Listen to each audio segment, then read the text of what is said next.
Pour l'essentiel, l'évolution, c'est-à-dire le mécanisme qui en particulier, pas simplement, mais qui en particulier, à partir d'une cellule originelle, qui est apparue il y a 3 milliards 500 millions d'années, 3 milliards 800 millions d'années, sur la Terre à peine refroidie. La Terre est apparue, a été formée dans le système solaire il y a environ 4 milliards 300 millions d'années. Donc il y a 3 milliards 800 millions d'années apparaît une cellule. Cette cellule a déjà un génome, un code génétique, et ce code génétique, il se modifie au hasard, de manière totalement aléatoire. Pour quelle raison se modifie-t-il? Eh bien parce qu'il y a des substances chimiques qui altèrent sa composition. Il y a les rayons cosmiques qui altèrent également sa composition. C'est ce que l'on appelle des mutations. Je vous ai dit, et c'est celles sur lesquelles je m'appesantirai, je vous ai dit que les mutations pouvaient provoquer des maladies, mais pas toujours.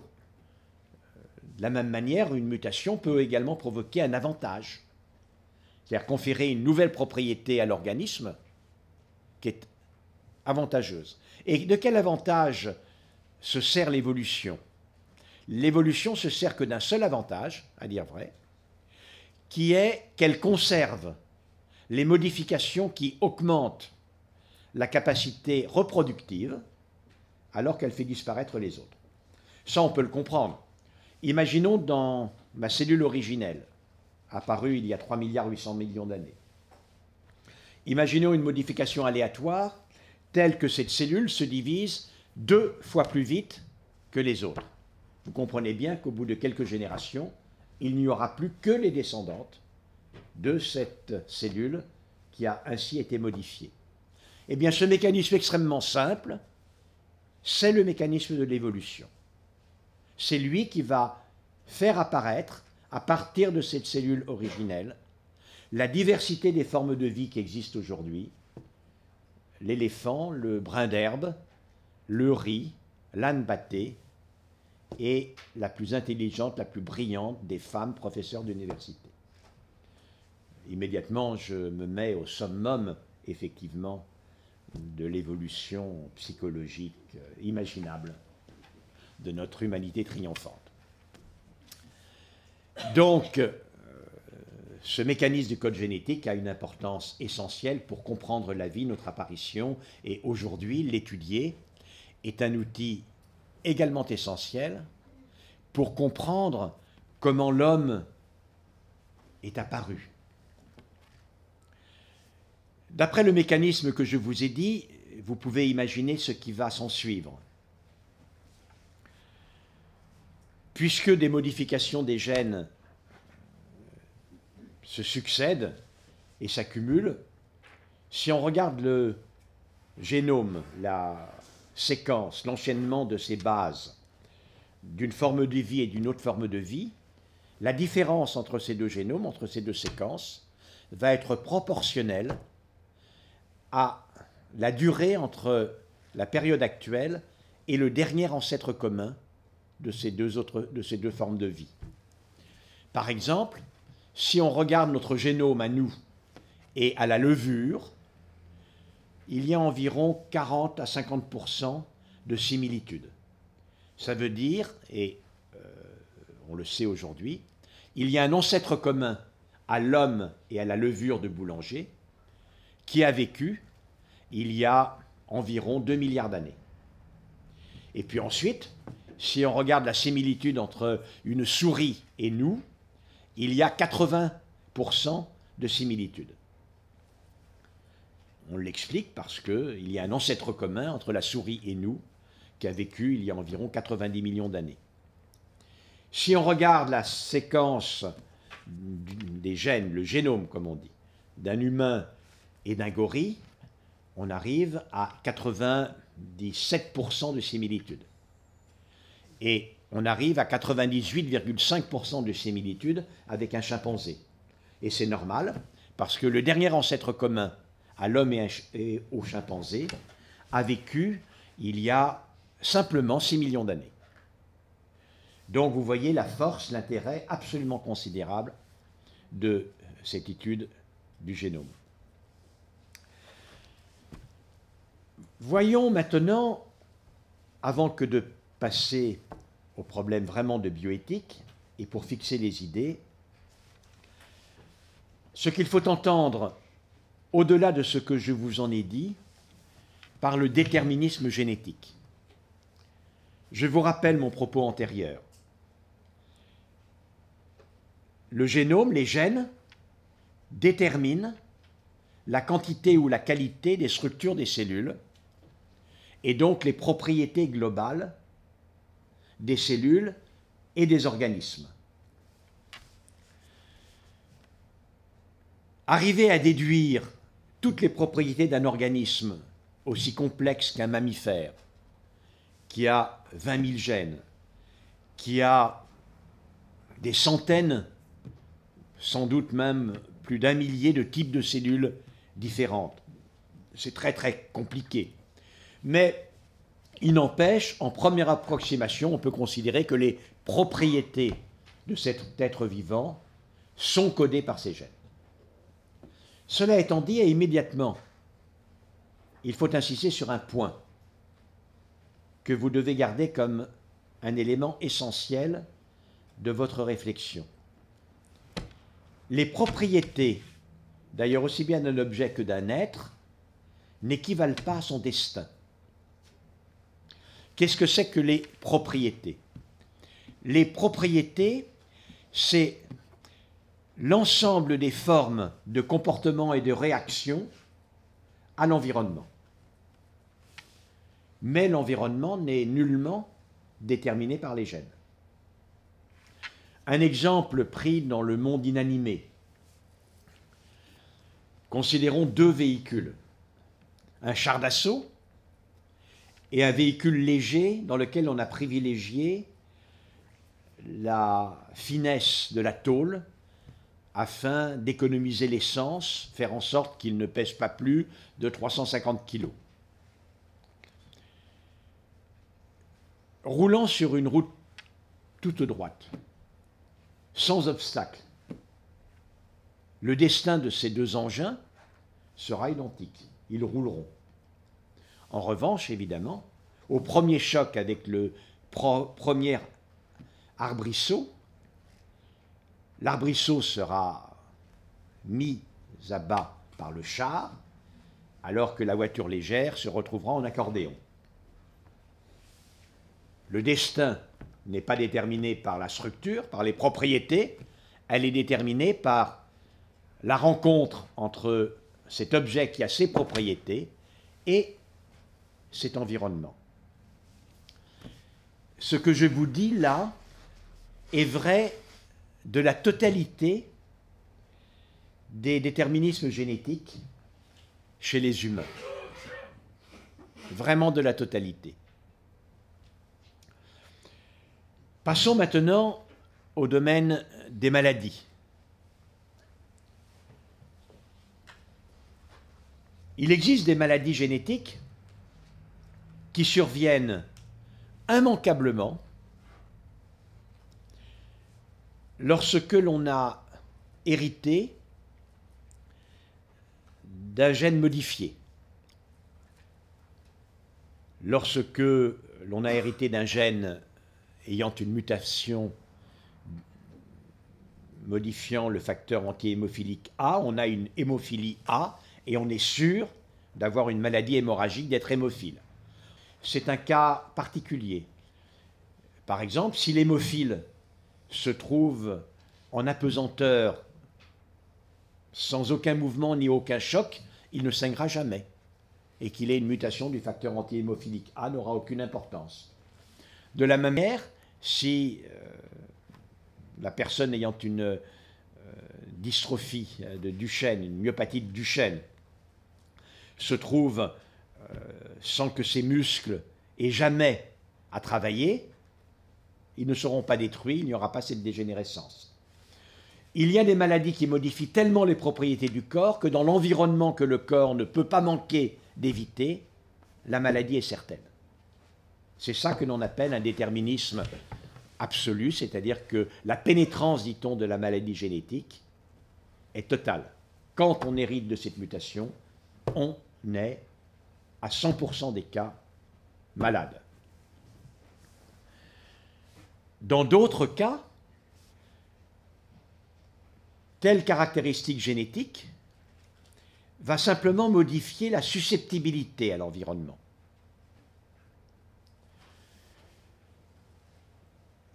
Par exemple, la plupart des déterminants génétiques qui sont impliqués dans les formes d'obésité, bien évidemment, ne s'expriment pas si la personne connaît la famine permanente. En revanche, si cette personne mange normalement, alors elle deviendra obèse. Dans d'autres cas, une autre mutation ne s'exprimera pas chez la personne qui mange normalement, mais en revanche, si elle est gourmande, eh ben, elle aura une propension bien plus importante qu'une autre à grossir. Moi, il se trouve qu'avec les gènes dont j'ai hérité, il faut que je mange comme un chancre pour arriver à conserver mon poids. C'est injuste, mais que voulez-vous, c'est comme ça. Voilà. Donc ça, c'est typiquement des modifications génétiques qui interviennent en rapport avec l'environnement. Il en va de même sans doute pour certains gènes de susceptibilité au cancer, et plus encore, on y reviendra, pour certains gènes de susceptibilité à des maladies psychiatriques. Quand maintenant nous nous mettons à parler de destin non plus au sens de destin pathologique, mais de destin caractéristique de la vie d'une femme ou d'un homme. Quelles seront les préférences sexuelles de cette femme ou de cet homme? Quels seront leurs sentiments généraux, leurs choix esthétiques? Que décideront-ils, que décideront-elles de faire? Cela n'est pas déterminé par les gènes. Cela fait partie d'un ensemble extrêmement complexe où vont intervenir pour une très petite partie la propriété de la carcasse machine du corps, évidemment. Évidemment, ma préférence sexuelle sera un tout petit peu, même si ce n'est pas absolu, vous le savez, déterminée selon que j'ai hérité d'un gène Y qui me fait garçon, ou bien selon que je n'en ai pas hérité, et alors je serai fille. On voit bien qu'il y a un petit rôle sur les déterminismes sexuels, mais ça n'est pas absolu, car même dans ce cas-là, il peut y avoir une certaine autonomisation. Interviendront beaucoup plus encore l'éducation que nous avons reçue, et puis la vie que nous avons menée, les événements qui se sont succédés. L'idée selon laquelle on pourrait lire le destin d'une femme ou d'un homme dans son génome est une illusion ou une idéologie. Cela n'est pas vrai. Cela ne signifie pas que le génome ne soit pas déterministe, il l'est naturellement, mais ce qu'il détermine, ce sont les propriétés des cellules et des organismes, et non pas le destin. Voilà fixé le cadre général de mon propos et également déjà pointé du doigt les dérives qui pourront exister. Maintenant, pour aborder ce domaine de déterminisme génétique et déterminisme, je vais commencer à énumérer les questions génétiques telles qu'elles peuvent se dérouler, se présenter aux différents âges de la vie. Après tout, c'est une méthode qui a sa logique. En commençant par avant la naissance, le diagnostic prénatal, le diagnostic des maladies avant que n'en soit perceptible le premier symptôme. Les caractéristiques génétiques qui ne codent pas pour des maladies, l'affiliation génétique, la séquence du génome entier, les gènes face à la médecine du travail, les gènes face à la sélection des êtres pour l'assurance, les gènes face à l'embauche, etc., etc. Vous voyez que vous êtes maintenant correctement armés pour aborder avec moi toutes ces questions les unes après les autres. Commençons par conséquent par l'utilisation prénatale de la génétique. Donc par le diagnostic prénatal. Le diagnostic prénatal a été développé lorsque, en 1975, la loi Veil, dans sa deuxième mouture, la loi du 17 janvier 1975, a reconnu que lorsqu'il était possible de déterminer qu'un enfant porté par une femme serait atteint d'une affection d'une particulière gravité, alors il fallait que la femme puisse en être informée grâce à un diagnostic prénatal et qu'elle puisse faire valoir ce qu'elle considérait être l'action bonne pour elle. Soit néanmoins demander que se poursuive la grossesse, soit alors demander l'interruption de grossesse. C'est la partie de la loi sur l'interruption médicale de grossesse. Dans certains cas, lorsque des familles étaient à risque, l'on s'est trouvé avec des situations tout à fait dramatiques. Il existe deux types de transmission de gènes qui peuvent entraîner des maladies. Soit des transmissions dominantes, soit des transmissions récessives, qui posent des questions pratiques un peu différentes. Commençons par des maladies à transmission dominante. Lorsqu'un enfant ou une personne a hérité de l'un ou l'autre de ses parents d'un gène modifié, alors elle sera malade. Il suffit que sur les deux gènes, on a tous nos gènes en double, l'un venant du père et l'autre venant de la mère.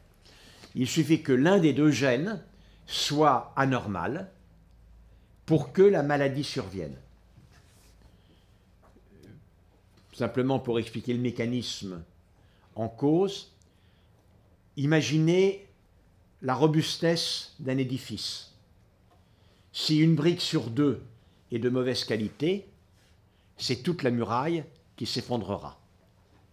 Et bien de la même manière, ces maladies dominantes sont souvent liées à ce que le produit du gène intervient dans une structure complexe et le fait que la moitié des éléments soit d'une fragilité particulière est suffisant pour faire apparaître la maladie. Dans la plus grande partie, dans le plus grand nombre des cas, néanmoins, ce n'est pas le mécanisme génétique le plus fréquent. Le mécanisme génétique le plus fréquent est ce que l'on appelle une transmission récessive. Pour que les enfants soient malades, il faut qu'ils aient hérité d'un gène anormal et de leur père et de leur mère. Alors, quand je dis qu'ils aient hérité, parfois la mutation est apparue dans les gamètes, c'est-à-dire que l'homme et la femme ne portent pas eux-mêmes dans toutes leurs cellules la mutation, mais une mutation est survenue dans les spermatozoïdes de l'homme ou dans les ovocytes de la femme, et donc le gène muté a bien néanmoins été transmis par cet homme et par cette femme. en permanence apparaissent évidemment du fait des rayons cosmiques, etc., des mutations. Pour vous faire toucher du doigt le mécanisme de ces maladies récessives, vous pensez à une enzyme qui fait un travail. Très souvent, il y a beaucoup trop d'enzymes pour le travail à faire. Et quand il n'y en a plus que la moitié, ben, ça suffit largement. Et donc ici, lorsque on a hérité que de la moitié de l'activité enzymatique, c'est largement suffisant pour que les personnes ne tombent pas malades. Et la maladie ne surviendra que quand le déficit en activité enzymatique est très important, car le déficit vient et du père et de la mère. Maladie récessive, maladie dominante. Pour les hommes, il y a une particularité. Les hommes n'ont pas les mêmes chromosomes que les femmes, vous savez, puisque les femmes ont 2 chromosomes X, alors que les hommes, qui sont des moins que rien, c'est tout à fait certain, ont un chromosome X qui est totalement dégénéré, qui est remplacé par un truc ridicule qu'on appelle le chromosome Y. Donc les femmes ont 2 chromosomes X et pour elles, les maladies récessives surviennent comme sur leur X, comme partout ailleurs sur leurs autres chromosomes. En revanche, chez les hommes, quand ils ont une maladie qui devrait être récessive, qui est récessive chez la femme, mais qui porte sur un gène du chromosome X, il n'y a pas de gène sur le chromosome Y pour compenser son déficit. Et donc, on parle de maladies récessives liées au sexe. C'est le cas de l'hémophilie, c'est le cas de la dystrophie de Duchenne. Les hommes sont malades facilement, alors que les femmes sont porteuses. Dans ces cas-là, une femme qui a 2 chromosomes X a un chromosome X muté, l'autre chromosome X normal, mais elle n'est pas malade. Elle transmet à la moitié de ses garçons son chromosome X malade, et comme il n'y a pas de compensation si c'est un garçon, puisque ce ridicule petit bout de chromosome Y est incapable de faire autre chose que de commander la différenciation de la gonade primitive en testicules, chose insignifiante, le reste, il ne fait pas. Ces hommes sont ainsi malades. 3 types d'hérédité: hérédité dominante, hérédité récessive liée au sexe, parce que le gène est situé sur le grand chromosome X des femmes. Le diagnostic prénatal, par conséquent, a amené à des situations très pénibles. Lorsque, dans une famille, il y a un gène dominant, un enfant sur 2 sera atteint. C'est terrible. Que ce soit l'homme ou la femme qui porte sur l'un de ces gènes une mutation dominante, 50% de tous les enfants seront atteints. Lorsque c'est une maladie récessive, il y a un gène muté chez le père et un gène muté chez la mère, comme les appariements se font à peu près au hasard, un quart des enfants auront 2 gènes mutés, un quart des enfants, et seront malades, un quart des enfants auront 2 gènes normaux, et ils ne seront ni malades ni transmetteurs, et la moitié des enfants auront un gène normal et un gène anormal, et ils ne seront pas malades, ils seront transmetteurs. Mais dans l'un et l'autre cas, le diagnostic prénatal dans des familles à risque a amené à ce que des diagnostics prénatals répétés amènent à la conclusion que l'enfant était malade, et pour certaines maladies gravissimes, entraîne une interruption médicale de grossesse.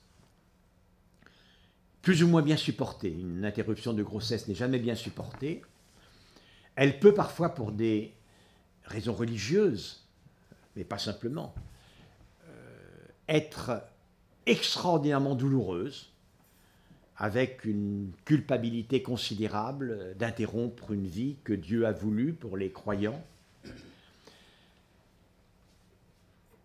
Et c'est sur cette base que s'est développée une autre forme de diagnostic prénatal que l'on appelle le diagnostic préimplantatoire.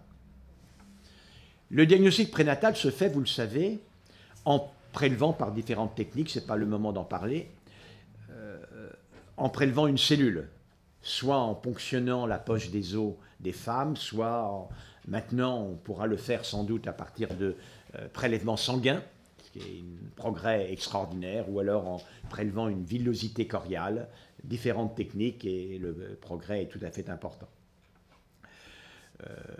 Diagnostic préimplantatoire consiste à faire le diagnostic sur l'embryon, fabriquer in vitro par rencontre in vitro dans un tube à essai des spermatozoïdes et des ovocytes, de telle sorte que l'on ne mette dans la matrice de la future mère que des embryons ne portant pas deux gènes mutés en cas de maladie récessive, ou ne portant aucun gène muté en cas de maladie dominante. Et il y a des familles qui ont revendiqué l'application de ce diagnostic pré-implantatoire comme un moyen d'éviter l'épreuve de la grossesse débutée et interrompue.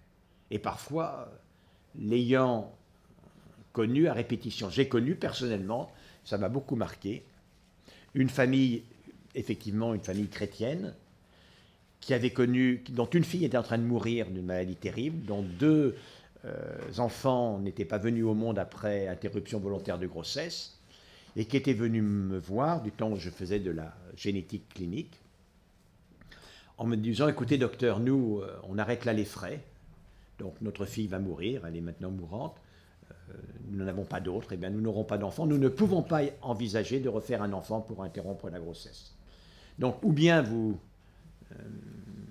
autorisez que l'on puisse faire un diagnostic préimplantatoire et qu'une grossesse qui débutera aura les meilleures chances de se terminer heureusement, ou alors on arrête les frais. Voilà un peu les conditions du diagnostic préimplantatoire. Quel problème pose le diagnostic prénatal ou préimplantatoire, en règle générale? Pris comme la possibilité d'informer une femme enceinte afin qu'elle prenne une décision la concernant comme la loi de 1975 le reconnaît, c'est difficilement contestable. À chaque fois qu'il y a l'augmentation d'une liberté grâce à une information qui est donnée, on peut imaginer qu'il y a là progrès, même si on préférerait guérir avant la naissance la maladie dont souffrira l'enfant, plutôt qu'interrompre la grossesse, mais il n'empêche que dans certains cas, si la femme le désire, l'interruption de grossesse est la moins mauvaise solution peut-être, mais c'est à la femme réellement d'en déterminer. Cela dit, ce qui est simple pour des maladies gravissimes, qui pratiquement empêchent l'épanouissement d'une vie authentiquement humaine, tue les enfants en bas âge, ou alors les tue plus vieux, mais après des souffrances infinies, comme dans le cas de la dystrophie de Duchenne, de la myopathie. Il y a des cas où les choses sont plus difficiles, et c'est notamment ce que l'on rencontre pour les maladies qui vont certainement survenir quand on a hérité d'un gène anormal, en une ou deux copies suivant que la maladie est dominante ou récessive, mais maladies qui vont survenir tard dans la vie, après 30 ou 40 ans, après 50 ans, après 60 ans. Or, ces maladies sont de plus en plus nombreuses. Et là, c'est plus compliqué. Et l'on est typiquement devant un dilemme éthique, ainsi que je vous les ai définis au début de ma conférence. Prenons une maladie qui est emblématique, que l'on prend souvent comme exemple, qui est une forme de dégénérescence cérébrale, dont les premiers signes apparaissent autour de 40 ans, mais qui va évoluer de manière inéluctable et progressive vers la déchéance et la mort en 10-15 ans, que l'on appelle la chorée de Huntington. C'est une maladie dominante. D'un côté, on voit bien que la question est plus difficile, car on ne peut pas, comme ça, sans même y réfléchir, décider que, bien sûr, il convient d'éviter que n'advienne une vie qui va se dégrader à partir de 40 ans, car nous avons tous à l'esprit des vies incroyablement glorieuses qui n'atteignirent pas 40 ans. Et considérer qu'une vie ne vaudrait la peine d'advenir qu'à la condition de se prolonger au-delà de 40 ans, mérite en tout cas qu'on s'y arrête. Par ailleurs, la médecine, la génétique évolue. Si une maladie doit survenir dans 40 ans, mais qu'on connaît son mécanisme au point de pouvoir faire un diagnostic prénatal ou préimplantatoire, alors l'espoir n'est pas mince qu'on saura la guérir et éviter que cette prédisposition, dans quelques dizaines d'années, ne se transforme en maladie. Donc, les éléments pour passer outre dans ces cas-là ne sont pas minces. Mais d'un autre côté, dans le dialogue singulier des familles et des médecins, que faire lorsque un couple dont l'un des membres, l'homme ou la femme, a connu le drame épouvantable de l'évolution d'une chorée de Huntington dans la famille, vient vous voir en disant « Écoutez, c'est de notre responsabilité de ne pas mettre au monde un enfant qui risquera de connaître une telle évolution. »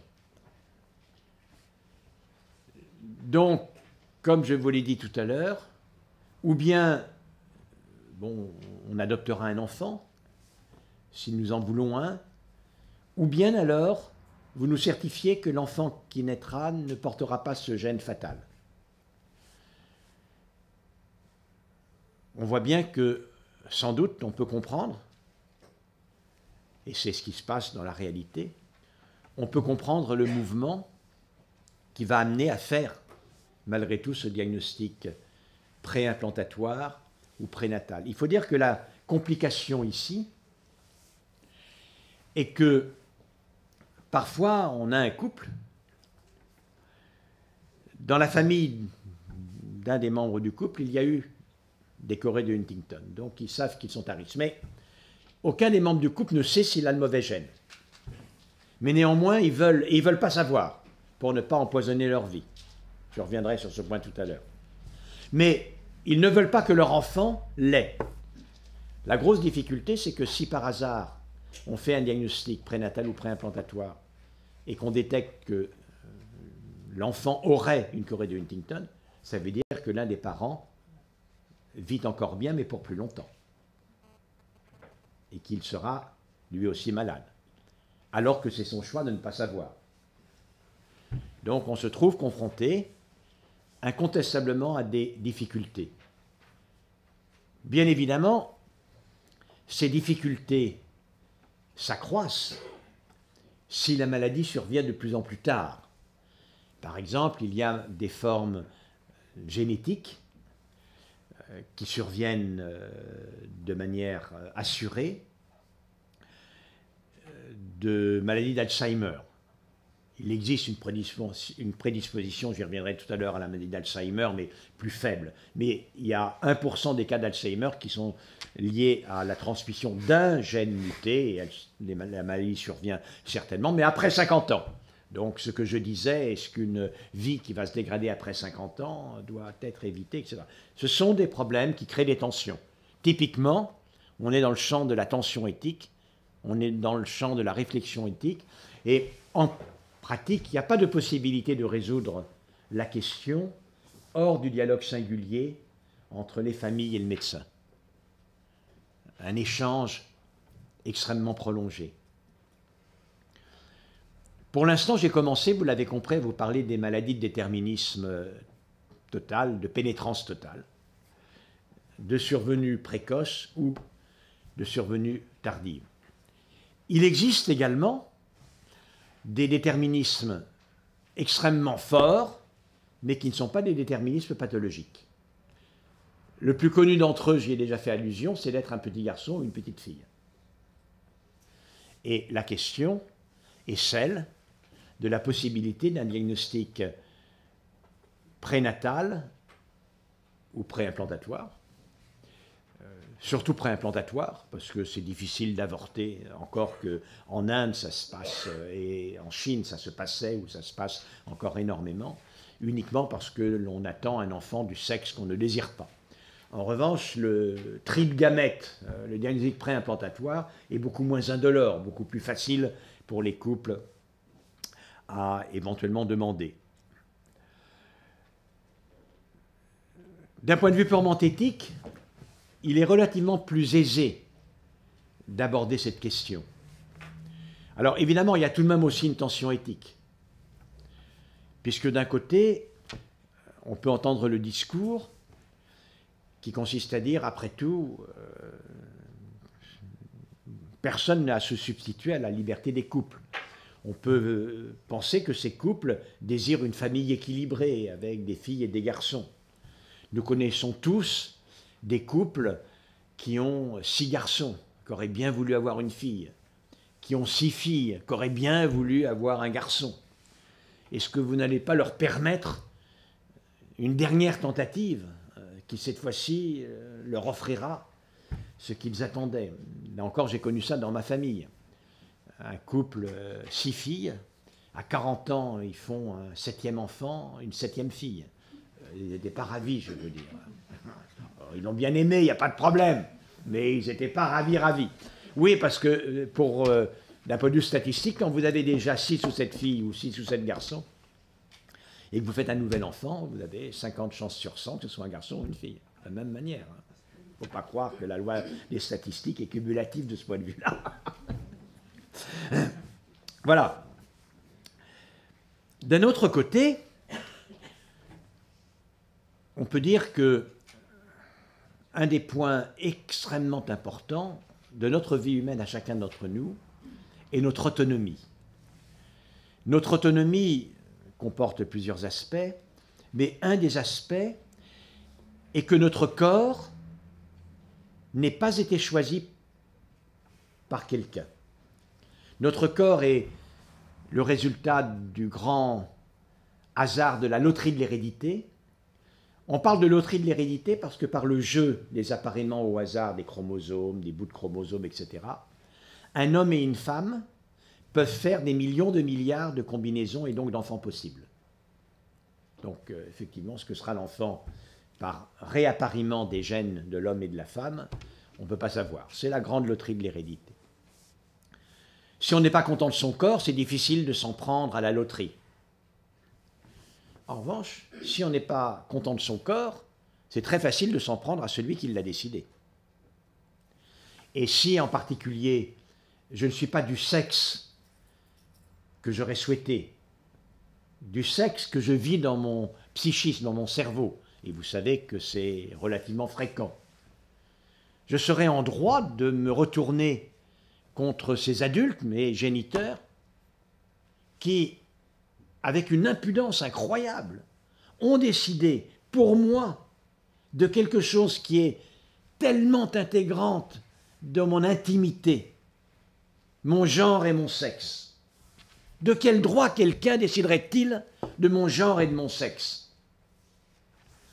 Par ailleurs, on voit bien que si on se met à considérer qu'il est légitime que les couples décident du sexe de l'enfant à naître, on n'aura plus aucun argument pour les empêcher, lorsque, et si jamais cela un jour est possible, de décider aussi de la couleur des yeux, la forme du visage, la taille moyenne, que sais-je, avec ce fantasme qui a été présenté il y a quelques années, de l'enfant à la carte choisi au magasin des enfants. Donc, il y a bien dilemme éthique, mais là, je le résous. Selon moi, je dis qu'il n'est pas éthique de considérer légitime un diagnostic anténatal ou préimplantatoire du sexe, au nom des valeurs explicites que je vous présente, qui est la non-intrusion de la volonté de tiers sur l'intimité biologique d'un enfant à naître. Rien ne peut, selon moi, le justifier. Voilà, nous avons posé un problème éthique, il y a tension, vous pouvez le résoudre différemment pour vous, en ce qui vous concerne, mais pour moi, il n'y a pas de problème, la cause est entendue. Maintenant, restons à la période prénatale et abordons une autre question, toujours dans le domaine des maladies ou des traits à pénétrance totale, qui est ce que l'on appelle l'enfant médicament. L'enfant médicament, je regarde l'heure, c'est bon. L'enfant médicament, c'est un enfant qui va être le moyen de soigner un de ses frères ou une de ses sœurs. Le terme est très mauvais. Comment cela se présente-t-il en règle générale? Une famille a un enfant qui est malade. Et la première fois que le comité d'éthique, j'ai été membre pendant 12 ans du comité consultatif national d'éthique français, j'ai été également membre de comités internationaux européens. La première fois que le comité d'éthique français a été saisi de cela, c'était à propos d'un cas américain. La petite Molly a une maladie génétique du sang qui l'empêche de faire des globules blancs, des globules rouges, des plaquettes en quantité suffisante et surtout des globules rouges. Et pour que la petite Molly survive, il faut la transfuser toutes les 3 semaines, tous les mois. Et cette transfusion réitérée entraîne la mort à coup sûr avant 10-15 ans.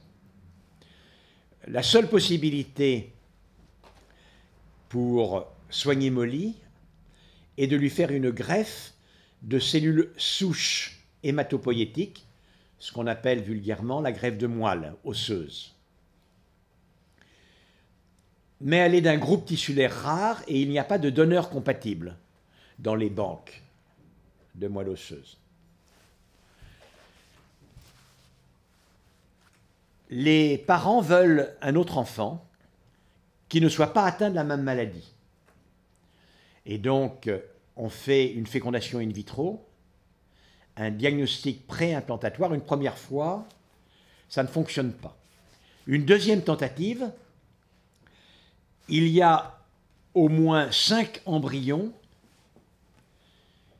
qui ne sont pas destinés, s'ils se développent en petits bébés, à être des enfants développant la maladie, l'anémie de Fanconi. Alors là, avec l'accord des parents, la demande des parents même, les biologistes de la reproduction sur les embryons, non seulement cherchent les embryons non malades, mais en plus, ils cherchent les embryons qui sont potentiellement des donneurs compatibles pour Molly. Et ce sont ces embryons potentiellement compatibles pour Molly qui sont replacés dans la matrice de la future maman. Et c'est ainsi que naît le petit Adam. À sa naissance, on le soigne comme un petit garçon à chérir, mais au lieu de jeter son placenta comme on le fait habituellement, on le prélève soigneusement, le cordon, après avoir été coupé, est clampé, on déclampe le cordon au-dessus d'un tube à essai, on presse sur le placenta pour recueillir le sang placentaire, ce qu'on appelle le sang de cordon, qui est le sang placentaire. Dans ce sang placentaire, il y a tout plein de cellules souches hématopoïétiques. Et après la préparation qu'il faut, ces cellules sont transfusées, transplantées à Molly, qui est mise en rémission complète. Que penser éthiquement de cette situation? Eh bien, Posons le problème, car nous sommes là encore, typiquement devant une tension éthique, et c'est un très bel exercice pour que vous compreniez encore mieux ce qu'est l'éthique. Thèse et antithèse, tout d'abord. D'un côté, qui ne désirerait que Molly ne fût sauvée? Qui ne comprendrait l'angoisse des parents?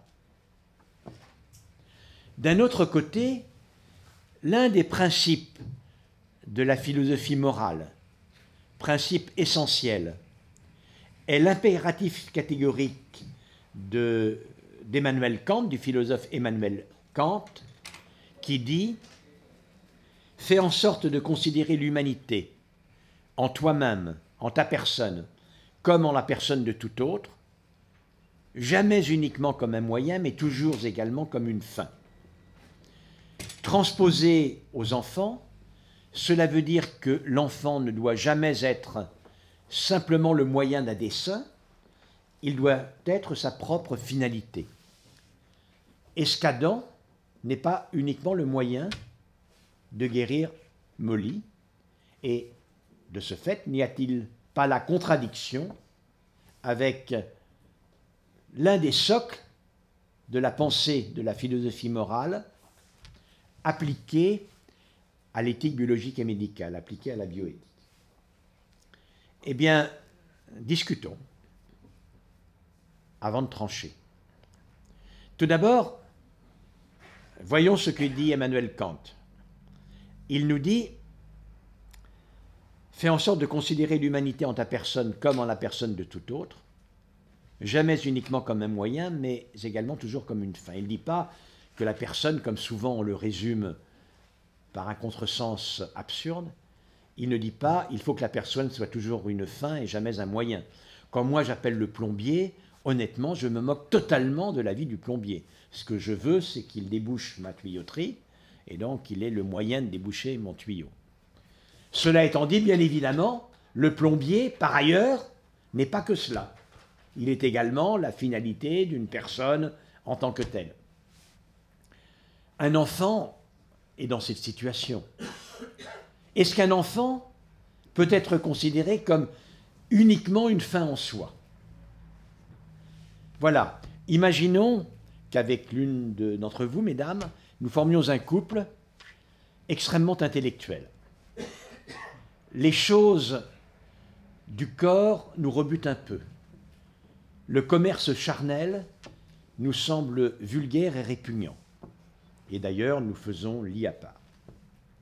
Mais néanmoins, nous voulons procréer ensemble afin de créer un être dont nous espérons qu'il s'épanouira comme une personne à part entière. Nous redoutons d'avoir à le torcher, il sentira mauvais, il nous empêchera de dormir, mais néanmoins notre devoir est de créer un être. Évidemment, c'est une présentation absurde. Si on fait des bébés, c'est d'abord que ce n'est pas désagréable au moment où on les fait, que souvent on aime bien les petits bébés, des fois on a déjà un frère ou une sœur et on veut lui donner une sœur ou un frère. D'autres fois, on a une fortune et on veut un descendant pour le léguer, ou un titre nobiliaire que l'on veut léguer également. On veut que ces gènes, quand on sera mort, soient transmis au moins à un enfant qui perdurera, qui fera vivre notre mémoire. En Chine, on veut un enfant, surtout un garçon, qui, quand on sera bien vieux, ira chercher une femme, l'amènera à la maison de telle sorte que le jeune couple s'occupe des vieux parents. En réalité, les enfants sont toujours à la fois le moyen d'un dessein, mais ils sont également des personnes à part entière. Molly et Adam sont dans la même situation. Adam, autant qu'on le sache, est un enfant qui est voulu pour lui-même, en espérant qu'il ne sera pas atteint de la même terrible maladie que Molly. Mais il est aussi le moyen de guérir sa sœur. Ce n'est pas un moyen plus indigne que celui de faire des bras pour travailler sur la ferme, ou alors de s'occuper des vieux lorsque l'âge aura avancé, bien entendu.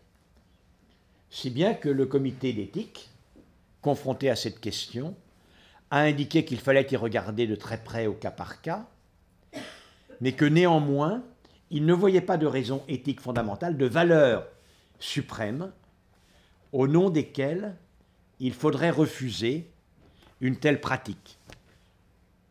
En même temps, nous indiquons qu'il ne faut pas parler d'enfants médicaments, justement parce que cela n'est tolérable que dans le cas et à la condition que l'enfant ne soit pas réduit à un médicament.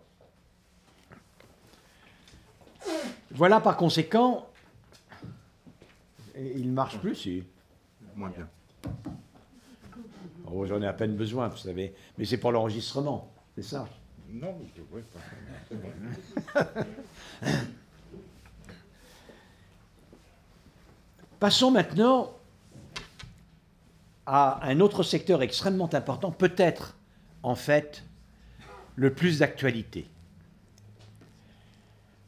Des questions éthiques et médicales posées par les déterminismes génétiques. Le diagnostic prénatal ou préimplantatoire est un cas particulier du diagnostic présymptomatique. C'est-à-dire, évidemment, quand vous faites le diagnostic sur l'embryon ou sur le fœtus, il n'est pas encore malade. Le plus souvent, il n'est pas encore malade. Donc, vous le faites, ce diagnostic, avant les premiers symptômes.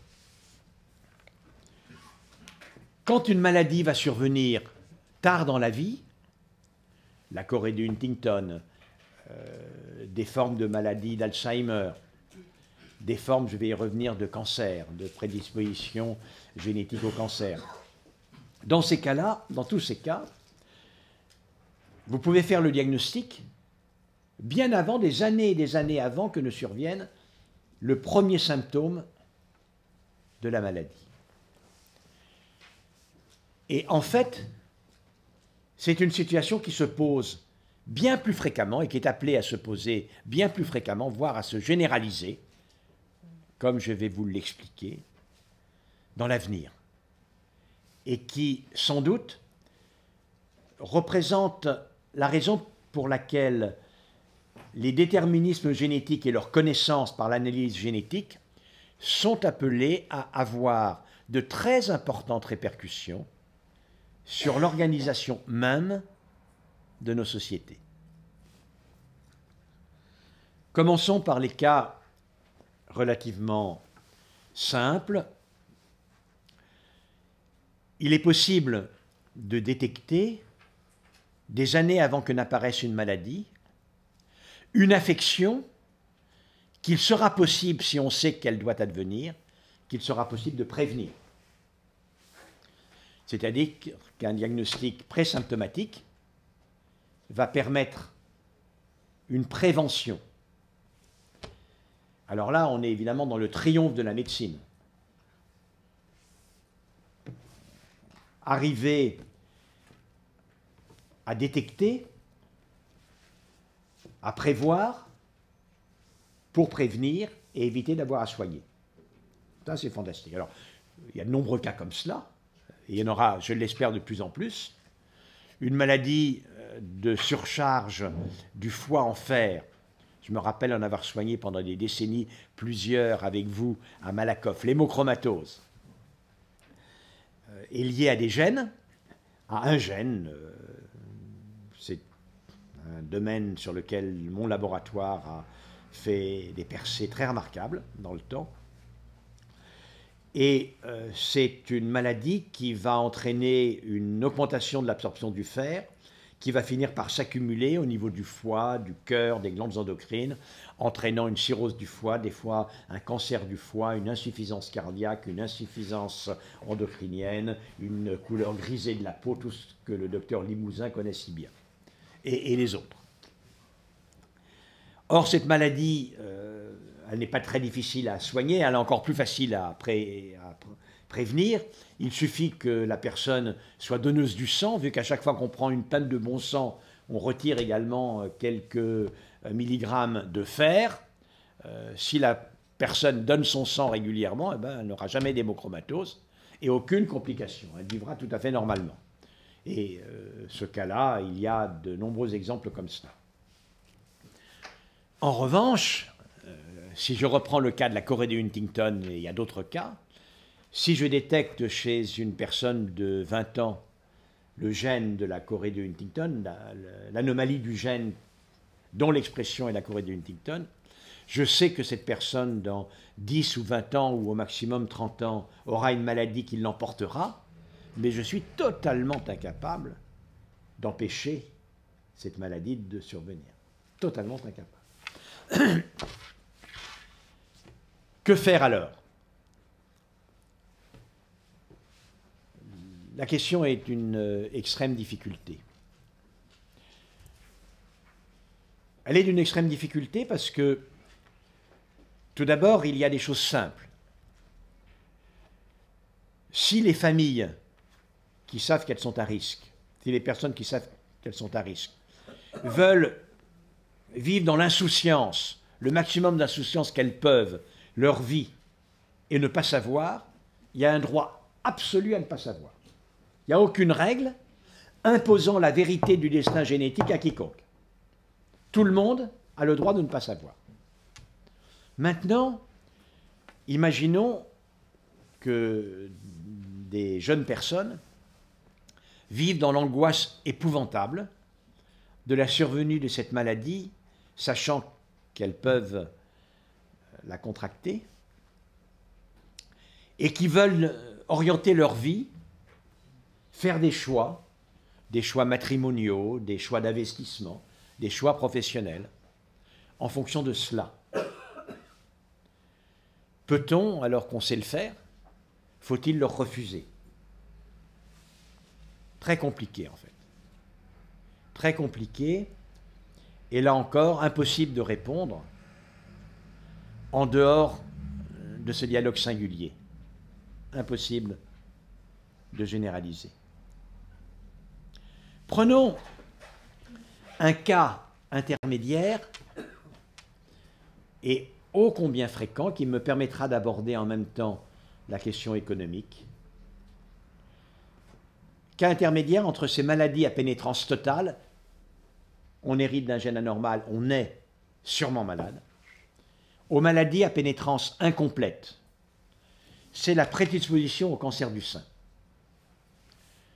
Sujet évidemment sensible. D'abord la réalité. Le cancer du sein frappe beaucoup plus les femmes que les hommes. Les hommes peuvent faire un cancer du sein, mais disons au prorata de la différence de volume moyenne des seins entre les hommes et les femmes, donc beaucoup moins fréquent chez les premiers que chez les secondes.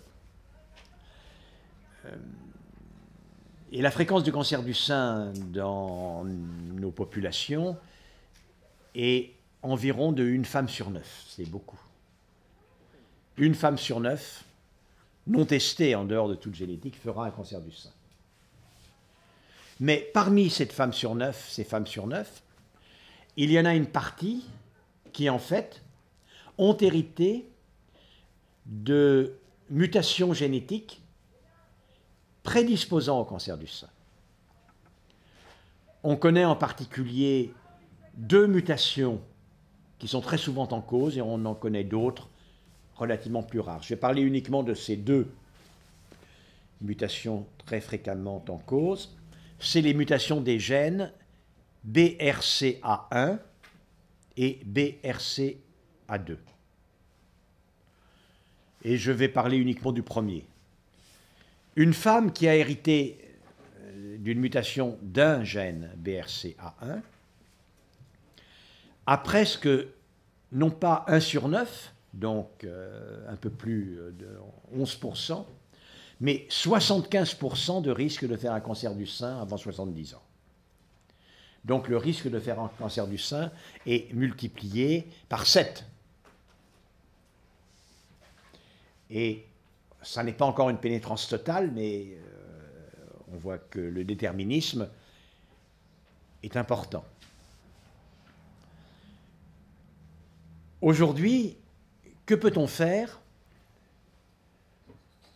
quand on détecte un tel gène? J'imagine le dialogue. l'une d'entre vous vient me voir et me dit, voilà docteur, j'ai ma sœur qui a fait un cancer du sein, une tante également, qui en est morte. Une boule vient d'être détectée dans le sein de ma mère. Certainement, je suis d'une famille à cancer du sein. Je veux savoir si je suis à risque. Cette femme est très inquiète. Je lui fais le test, honnêtement. Je lui fais le test parce que, ou bien je pourrais la rassurer, ou alors l'inquiétude qu'elle ressentira si je lui confirme qu'effectivement elle est à risque ne sera pas forcément plus grande que l'inquiétude incertaine qu'elle ressentait auparavant. Donc je ferai le test. Et je lui dirai, écoutez madame, je suis désolé, effectivement vous avez une mutation du gène BRCA. Ah docteur, heureusement que vous avez pu vous en rendre compte, car maintenant vous ferez en sorte que cette terrible maladie ne se développe pas chez moi. Madame, tous les médecins sont d'une franchise absolue. L'idée du médecin mentant comme un arracheur de dents, d'ailleurs les arracheurs de dents ne mentent pas non plus, est une idée qui fait partie des fantasmes. Et donc, dans ma franchise habituelle, je dirais, écoutez madame, non, c'est un peu plus compliqué que ça. Il va vous falloir faire un choix. J'ai 3 stratégies à vous proposer. La première stratégie consiste à vous suivre de très très près. Vous venez me voir 2 fois par an, je vous palperai les seins. 1 fois par an, je vous ferai faire une mammographie.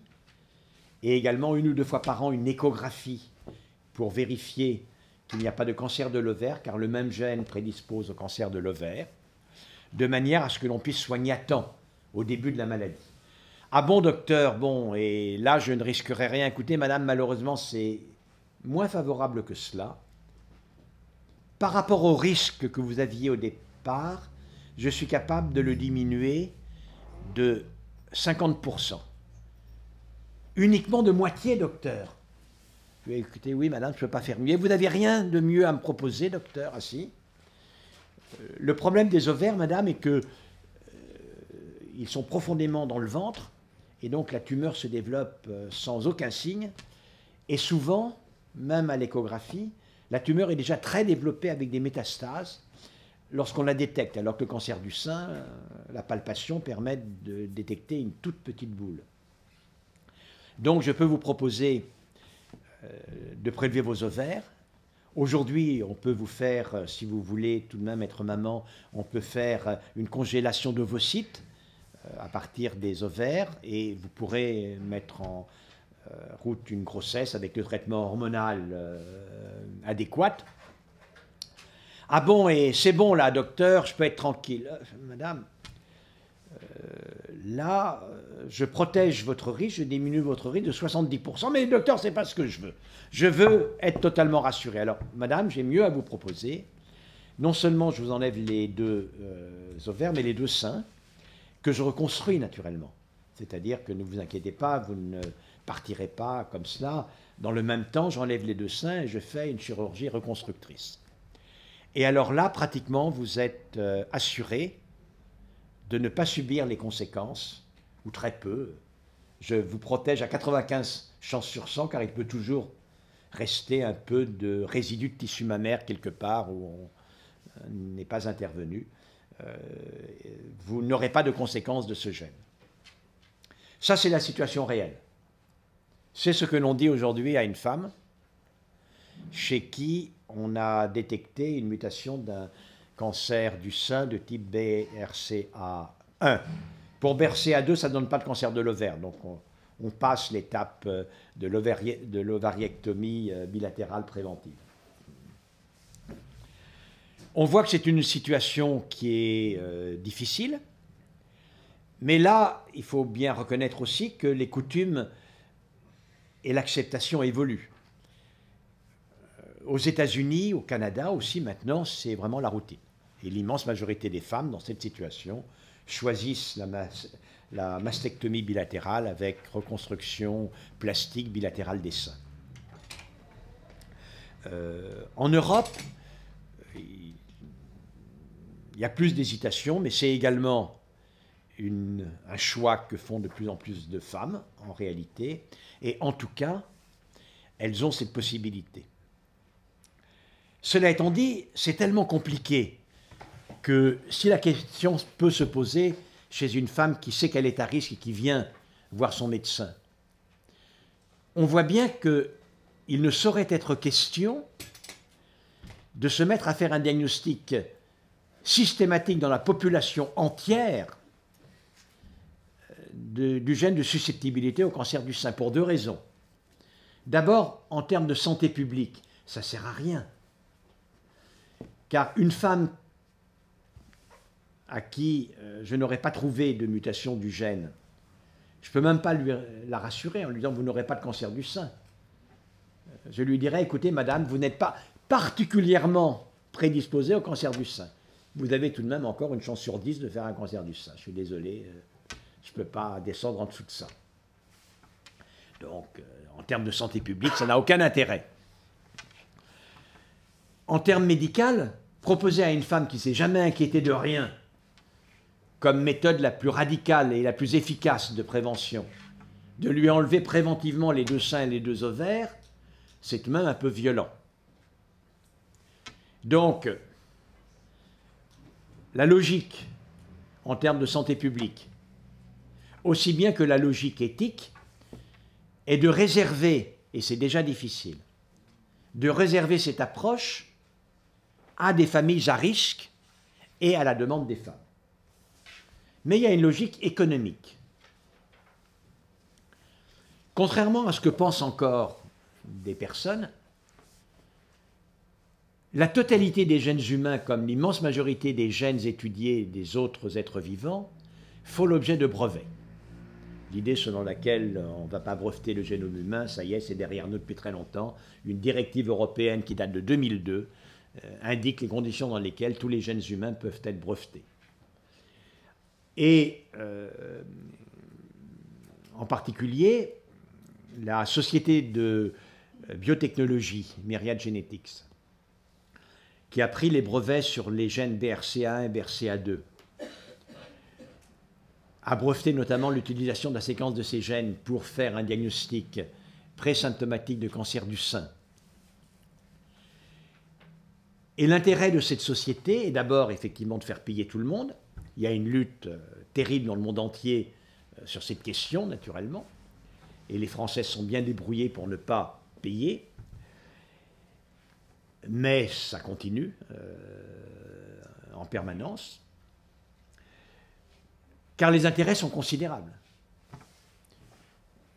On ne peut faire aujourd'hui ce diagnostic facilement que par séquençage. Et le prix d'un test, aujourd'hui, il a beaucoup diminué. Mais c'est tout de même encore un prix de 100 à 200 $.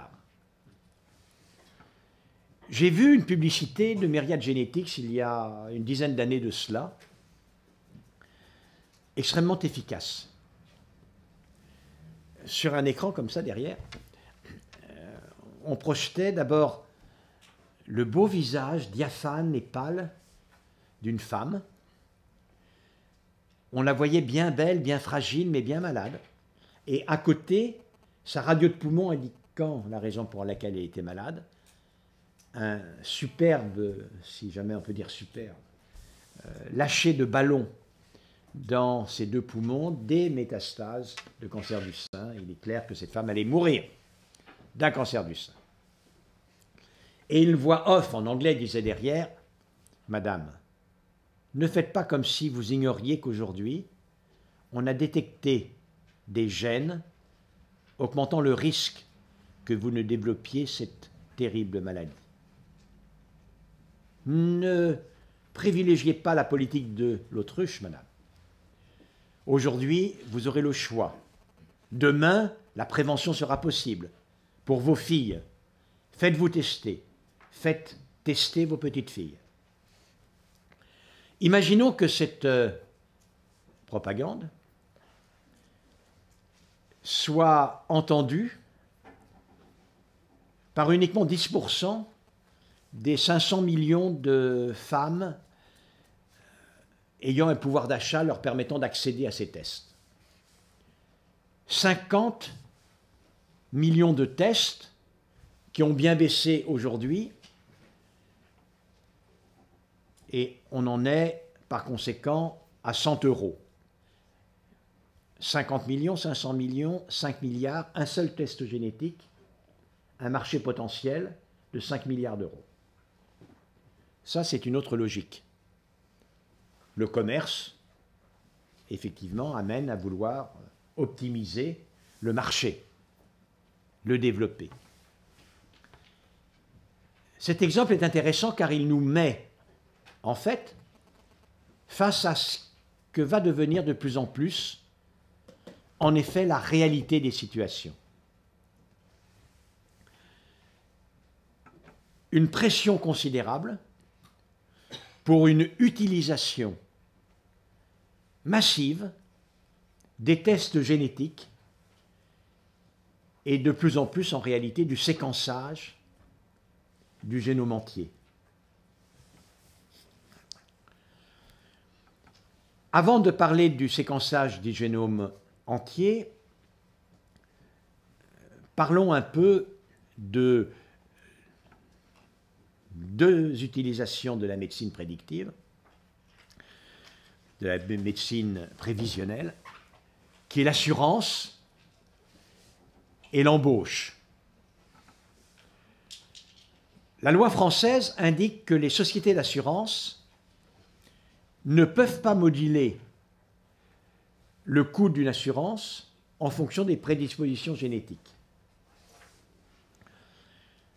Je suis favorable à cette loi, mais elle ne peut pas avoir d'effet durable. Elle ne peut pas. Parce que elle est contre-évolutive et illogique par certains aspects. Je m'explique. Il existe deux types d'assurance. La sécurité sociale, dont le principe est clair. On mutualise la totalité des risques, de telle sorte que les bons risques, ceux qui payent beaucoup plus qu'ils ne coûteront jamais, puissent prendre en charge ceux qui coûteront beaucoup plus qu'ils ne payent. C'est ça le principe de la sécurité sociale, c'est l'égalité sur la solidarité. À l'autre extrémité, il y a l'assurance privée, assurance maladie privée, assurance complémentaire, assurance invalidité, assurance mortalité. Et là, vous prenez votre assurance auprès d'assureurs privés qui vous tiennent un discours que l'on est obligé d'entendre. Ils vous disent, écoutez, vous êtes très gentil. Mais nous, on fait un business qui est de vendre de l'assurance. Et nous avons l'habitude de ce business. Son maître mot, c'est l'équité. Par exemple, quand nous vendons de l'assurance à des jeunes conducteurs de 22 ans qui veulent acheter une Porsche après qu'ils ont déjà eu pratiquement un accident grave tous les ans depuis leur permis de conduire, on leur fait payer beaucoup plus cher qu'à un monsieur de 55 ans qui achète une voiture moyenne et qui n'a pas eu d'accident depuis 20 ans. Parce que ce serait inéquitable de faire payer aux gens beaucoup plus que leur risque ne l'exige.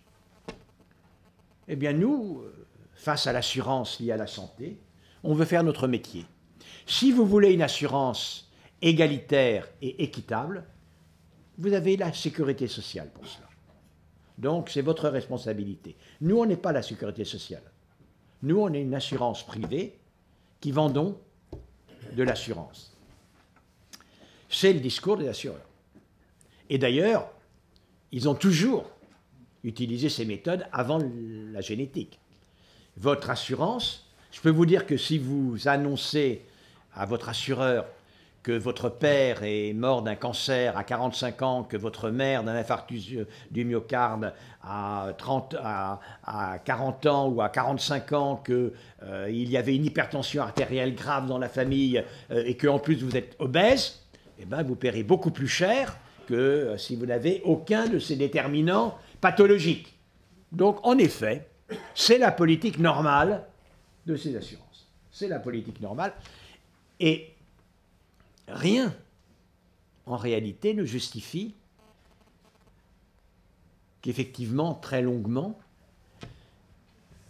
le seul élément de prévision dont il ne puisse pas se servir soit l'élément génétique qui, après tout, n'est guère que la prolongation des autres déterminants de santé.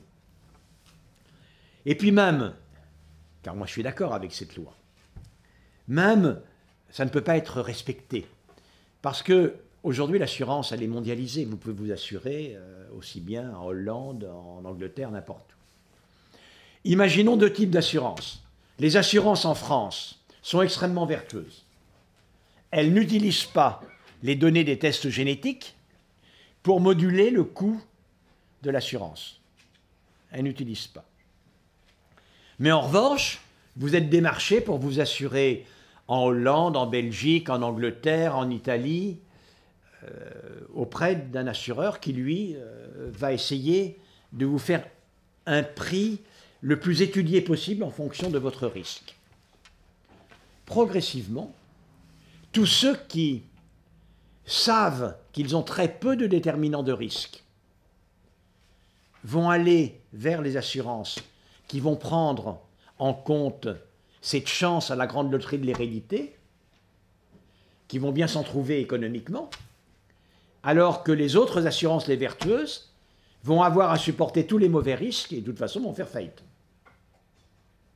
Donc, tout dans les mécanismes économiques aujourd'hui pousse à ce que, à mesure que les déterminants génétiques du destin pathologique sera utile en assurance, directement ou indirectement, il soit pris en considération par les assurances privées. Si bien qu'au long terme, en réalité, la seule méthode efficace pour éviter un monde que je redouterais autant que vous, c'est-à-dire un monde de la double peine. Double peine parce que ceux qui auraient hérité du plus mauvais lot à la grande loterie de l'hérédité, d'une part auraient un destin pathologique extrêmement compromis, mais en plus, une partie de la société étant au courant de ce destin serait gravement bridée, contre-sélectionnée pour accéder à l'emploi, pour accéder à l'assurance, pour accéder aux prêts bancaires, etc. C'est-à-dire un monde où la vieille notion selon laquelle nous naissons tous égaux en dignité et en droit serait transformée en un monde où nous aurions la preuve génétique de notre très profonde inégalité. La seule possibilité, par conséquent, pour éviter cette dérive, eh ben, c'est de combattre pour que nos systèmes de sécurité sociale égalitaires et solidaires restent à flot. En réalité, il n'y en a pas d'autre. Mais comme vous savez ce qu'est la situation, vous voyez également ce qu'est l'importance, bien évidemment, de la menace. Cette menace est encore plus importante dans des pays comme les États-Unis d'Amérique, où c'est l'assureur, c'est l'employeur qui souscrit l'assurance santé. Et dans ce cas-là, l'employeur, il a un double intérêt à éviter de prendre des collaborateurs à risque génétique. D'une part, éviter une diminution de son employabilité, et d'autre part, éviter d'avoir à supporter un coût de l'assurance extrêmement élevé. Donc, il y a en effet là, en soi, des éléments incroyablement redoutables. Incroyablement. Ces éléments sont d'autant plus redoutables que dans l'avenir, en fait, ça n'est pas des tests génétiques, même multiples, dont des personnes connaîtront les résultats. C'est leur séquence génétique totale. On est à l'heure du séquençage total du génome. Dans 10 ans, une proportion importante d'entre vous, de vos enfants, de vos petits-enfants, pour une somme vraiment modérée, moins de 500 $, sans doute de l'ordre de 200 $,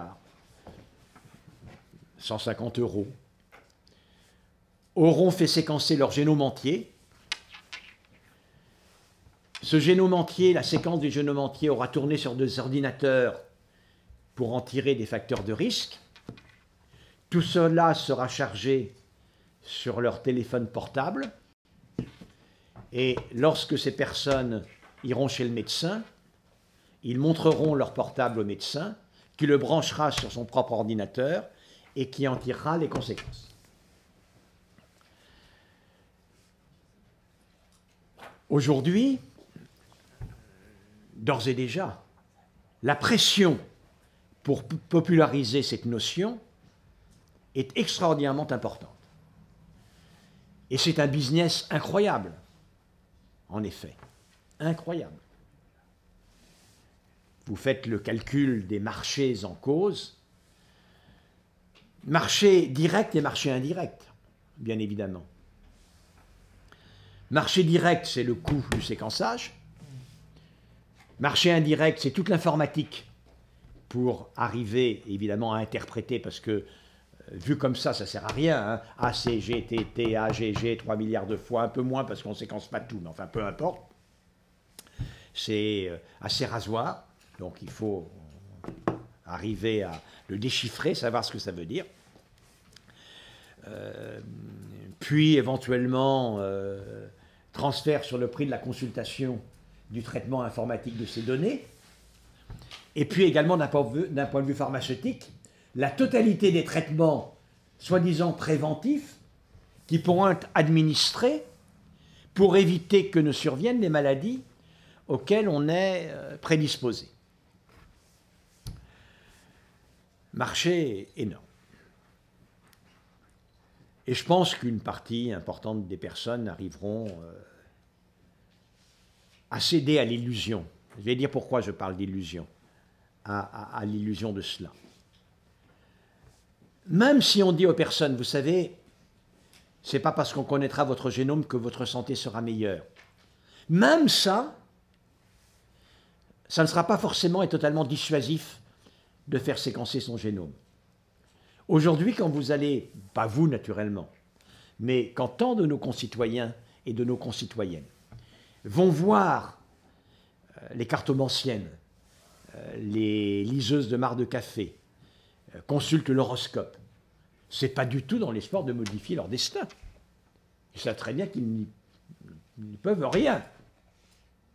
Mais c'est pour le connaître. Rien que vouloir connaître son destin est une motivation importante. Et si jamais on dit maintenant, c'est plus dans le marc de café, dans la boule de cristal ou dans les astres que le destin est le mieux inscrit, mais dans le génome, et en plus ça vaut relativement moins cher, vous l'avez pour 500 balles ou 250 balles, il y a sans doute pas mal de gens qui, en effet, se laisseront convaincre. Quelle est la réalité, maintenant, de l'avantage qu'apportera le séquençage total du génome? Il faut être extrêmement prudent et ne pas fantasmer, pour beaucoup de raisons. La première raison, c'est que s'il existe des maladies liées à la transmission de gènes dont l'effet a une pénétrance importante, c'est-à-dire un gène a un effet très important, les exemples que je vous ai donnés. Dans de très, très nombreux cas, quand bien même il y a une prédisposition génétique elle est extrêmement relative. Et les études génétiques que l'on fait aujourd'hui montrent, et c'est très important de le détecter, montrent que pour telle maladie psychiatrique, par exemple, ou pour telle maladie de l'ordre de l'infarctus du myocarde, pour les formes banales, pour les formes banales également de l'obésité, vous arrivez à trouver toute une série de gènes impliqués, mais individuellement, chacun d'entre eux intervient pour un très petit pourcentage du risque, 10% du risque. Alors, c'est toujours important de faire une telle recherche, car cela attire l'attention sur des mécanismes physiologiques qui interviennent dans la physiopathologie, c'est-à-dire dans l'apparition de la maladie. Et donc, c'est toujours une aide, le cas échéant, au développement de thérapeutiques. Mais au niveau individuel, ça a un effet et une importance minime. Moi, ce que je veux savoir, c'est pas si j'ai un risque augmenté de 1,15 fois de faire un cancer du poumon qui m'inquiète, c'est de savoir, je ferai ou je ne ferai pas un cancer du poumon. Et honnêtement, une fois que vous aurez dit à des personnes que leur risque est augmenté de 1,15 fois, on ne voit pas ce que sera changé, quoi que ce soit à leur manière d'être. Et de toute façon, puisque je parle de cancer du poumon, la connaissance d'un déterminisme, et même d'un déterminisme fort, n'amène pas à la modification des comportements pour vaincre ce déterminisme. Les exemples en sont innombrables. Et hélas, la fumée de cigarette en est un extraordinairement important. Il est marqué sur les paquets de cigarettes, fumer tue, et c'est tout à fait vrai. Ça tue par un cancer du poumon, ça tue par un cancer de la vessie, ça tue par une artérite, par un infarctus du myocarde, par tout ce que vous voulez. C'est mauvais comme tout, c'est épouvantable. Si aujourd'hui les femmes rattrapent les hommes dans l'égalité et dans la fréquence du cancer du poumon, c'est parce que les femmes, avec un retard sur les hommes, se sont mises à fumer. Et donc il n'y a pas de déterminisme plus certain que celui du tabac. Combien il est difficile de transformer ce déterminisme en modification du comportement des fumeurs. Alors là, j'imagine un peu une situation. L'un d'entre vous, voilà, le monsieur qui est là, devant moi, vient me voir en me disant, écoutez, docteur Kahn, je suis un peu patraque actuellement, je ne me sens pas bien, je ne suis pas en forme. Alors je lui dis, écoutez, vous avez votre séquence du génome? Il me dit, oui, voilà, j'ai la séquence du génome. Je mets ça dans mon ordinateur, je lis et je lui dis, écoutez, voilà monsieur, j'ai maintenant la séquence de votre génome et je vois bien un peu la situation. Alors ne vous inquiétez pas, vous avez tout de même des précautions à prendre. Premièrement, vous avez une très grande fragilité de votre ADN aux rayons ultraviolets. Donc, évitez systématiquement de vous exposer au soleil. L'ombrelle, le chapeau, pas de maillot de bain, vraiment systématiquement. Malheureusement, vous avez des récepteurs membranaires et également des systèmes immuns qui vous prédisposent considérablement aux maladies sexuellement transmissibles. N'allez voir les dames que couverts, systématiquement. Sinon, je ne jure de rien. Et puis, votre foie métabolise mal les graisses. Donc, le seul régime que je puisse vous conseiller, c'est le poireau bouilli au jus de citron. Et je continue. Alors, vous me direz, écoutez, heureusement que je suis venu vous voir, docteur Kahn. Heureusement que je suis venu vous voir. Je vais suivre tous vos conseils. Et alors là, maintenant, c'est sûr, j'ai 120 ans. Et comme je suis aussi franc que tout à l'heure, je vous dirais, écoutez, monsieur, honnêtement, j'en sais rien. Tout ce que je peux vous dire, c'est que la vie, elle vous semblera longue.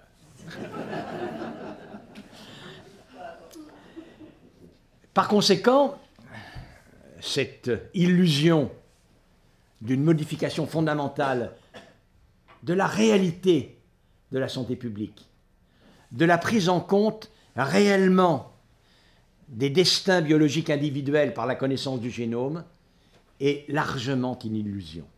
Même si, bien évidemment, il y a des prédispositions importantes qui peuvent entraîner des évitements par des traitements appropriés et préventifs. Tel n'est point le cas. Aujourd'hui, globalement, on se trouve face, avant tout, on va dire, à un extraordinaire outil d'étude scientifique, là ça reste vrai, extraordinaire business potentiel, élément profondément modificateur en profondeur de déterminants et d'éléments de notre société, beaucoup plus qu'à la veille d'un raz-de-marée d'amélioration des conditions dans lesquelles nous pourrons entrevoir la santé publique et la santé individuelle dans le futur. Pour terminer, sur les déterminants génétiques, je vais parler d'un élément dont vous avez entendu parler certainement, qui est la médecine personnalisée. On parle de plus en plus de médecine personnalisée, et de fait, il s'agit d'une des conséquences importantes de la connaissance du génome. Traditionnellement, les médecins faisaient un diagnostic d'une maladie. Voilà, ici il y a une maladie d'Alzheimer, ici il y a une artérite, ici il y a un cancer du poumon. Prenons que ces trois maladies. Et les laboratoires pharmaceutiques, les chercheurs, les laboratoires pharmaceutiques, avaient développé des médicaments contre ces différentes maladies.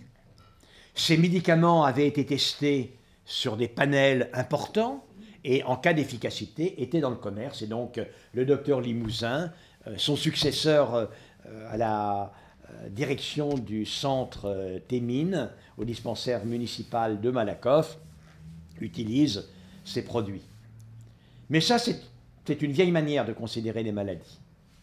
Et ça n'est plus la manière dont nous considérons les maladies de plus en plus maintenant. Le cancer du poumon et tous les cancers sont dus à des mutations non pas héréditaires pour la plupart d'entre elles, mais acquises, notamment sous l'effet de la fumée du tabac, de la fumée de cigarette, des mutations de cellules. Ces mutations créent une augmentation de la prolifération des cellules et ça donne un cancer. C'est aussi simple que ça.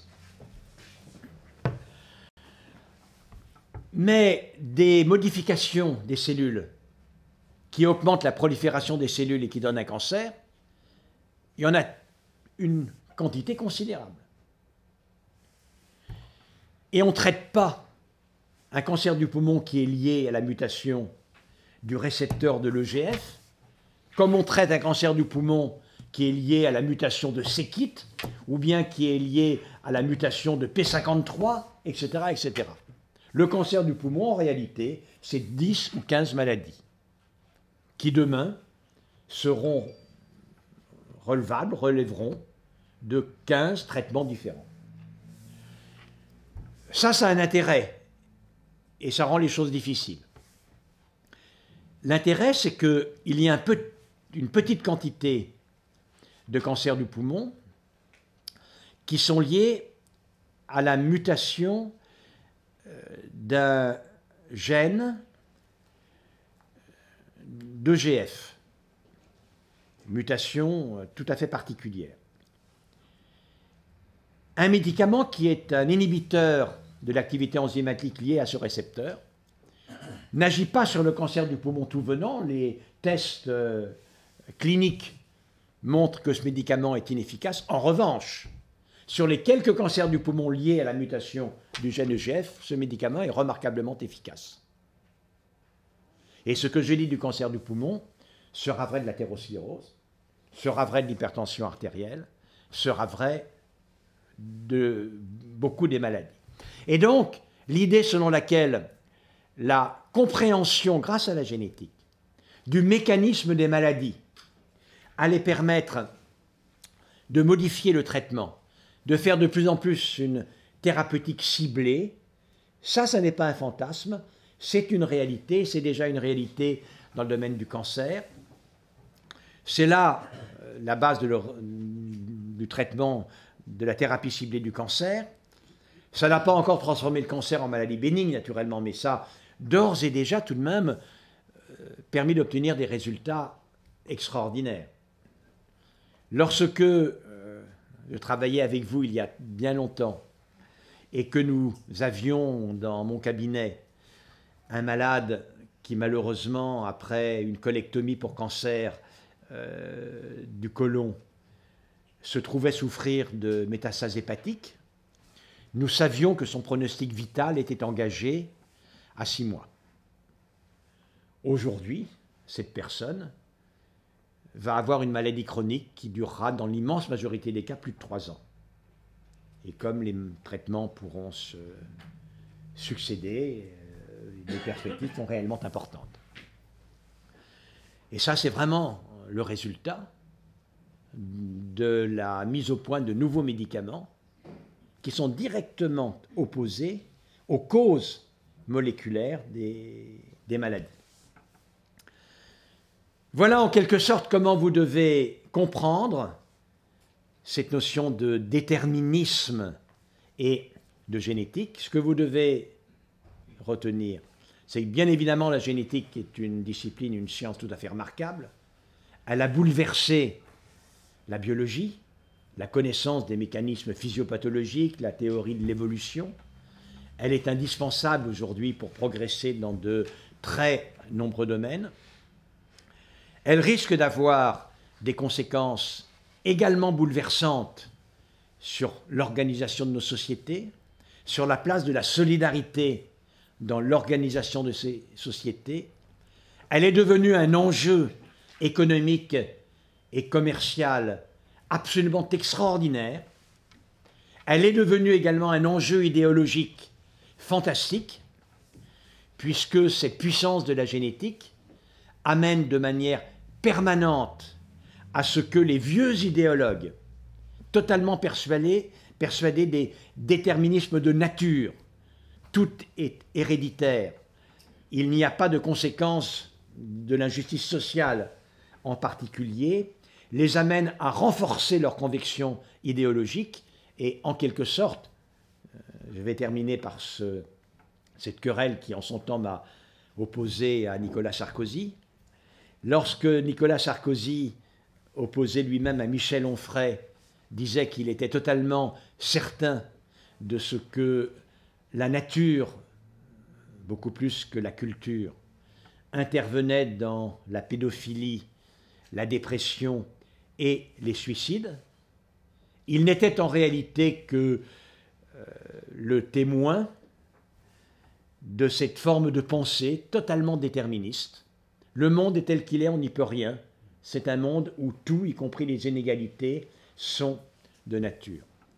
Or, en fait, derrière ces déterminismes que je vous ai dit, ce qu'il faut également comprendre, c'est que ces propriétés biologiques que codent nos gènes, qu'ils codent incontestablement, c'est aussi les propriétés qui nous font humains, en tant qu'humains qui nous font libres, et donc j'en conclus que les gènes sont beaucoup plus et avant tout la condition de notre liberté qu'un moyen de l'atténuer. Merci.